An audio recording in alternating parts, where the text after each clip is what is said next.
Hey guys, welcome back to my channel. This is Mehizubin and I am from Bangladesh. So আজকে আমি একটি Korean movie trailer reaction করতে যাচ্ছি যেটার নাম হচ্ছে the great flood.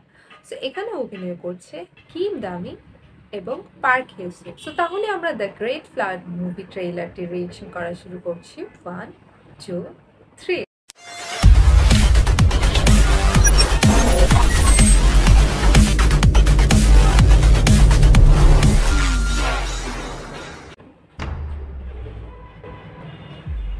엄마 수영하러 가자. 잠시 딱 한 번만. O trailer দেখতে কেমন ভয় লাগতেছে। 자,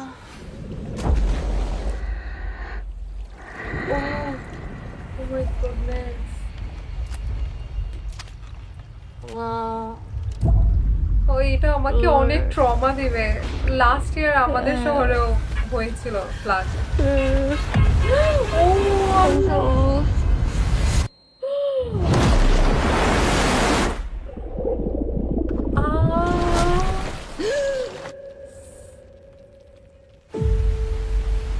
무한나 책임이시죠? 오 এটা অনেক পেইনফুল হবে।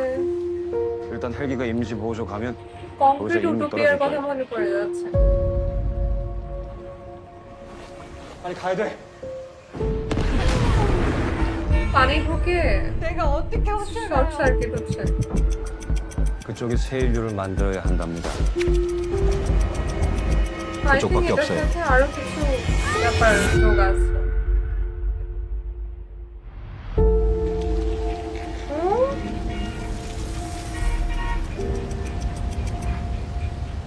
The great flood. সো দেখে ফেললাম দ্য গ্রেট ফ্লাডের টিজারটি। সো এখানে অ্যাকচুয়ালি একটা প্রাকৃতিক দুর্যোগের ব্যাপারে দেখানো হয়েছে যে ফ্লাড, এবং আমি আগেও একটা মুভি দেখেছিলাম কোরিয়ান যেটার নাম ছিল কংক্রিট উটোপিয়া, এবং ওটা ছিল আর্থকোয়াক নিয়ে। সো এটা হচ্ছে ফ্লাড নিয়ে। অ্যান্ড এই টাইপের মুভিগুলা বা ড্রামাগুলো খুবই ট্রমাটিক হয়। কিভাবে তারা সারভাইভ করে, কি পরিমাণ পেইনফুল সিচুয়েশনের মধ্যে দিয়ে যায়, কত রকমের ডিসিশন তাদেরকে হুট করে নিতে হয়।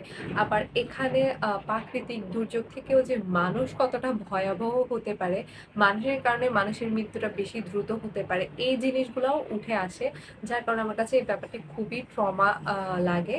এবং এছাড়াও লাস্ট ইয়ার আমার সিটিতে খুবই ভয়াবহ ধরনের বন্যা হয়েছিল, যার কারণে পুরো সিটি অফ হয়ে গিয়েছিল, অন্য সিটির সাথে কানেকশন, এবং অনেক হেলিকপ্টার এসেছিল উদ্ধার কাজ করার জন্য বা ত্রাণ দেওয়ার জন্য। সো সব মিলিয়ে এরকম একটা সিচুয়েশন আমি লাইফে ফার্স্ট টাইম ফেস করেছিলাম, যেটার কারণে আমার মনে হচ্ছে সব কিছুর ফ্ল্যাশব্যাক আমার চোখের সামনে ভাসছে এই মুভি ট্রেলারটা দেখার সময়। সো এই মুভিটা অনেক বেশি ট্রমা দিবে, কিন্তু অনেক বেশি সুন্দরও হবে। অ্যান্ড আই হোপ ওরা আরও বেশি সচেতনতা বা এই টাইপের কোনো মেসেজ এই মুভির মাধ্যমে দিবে। সো আপনাদের কাছে কেমন লেগেছে দ্য গ্রেট ফ্লাডের টিজারটি আমাকে অবশ্যই কমেন্ট সেকশনে জানাবেন। আজকের মতো এতটুকুই। সবাই ভালো থাকবেন, সুস্থ থাকবেন। আল্লাহ হাফেজ।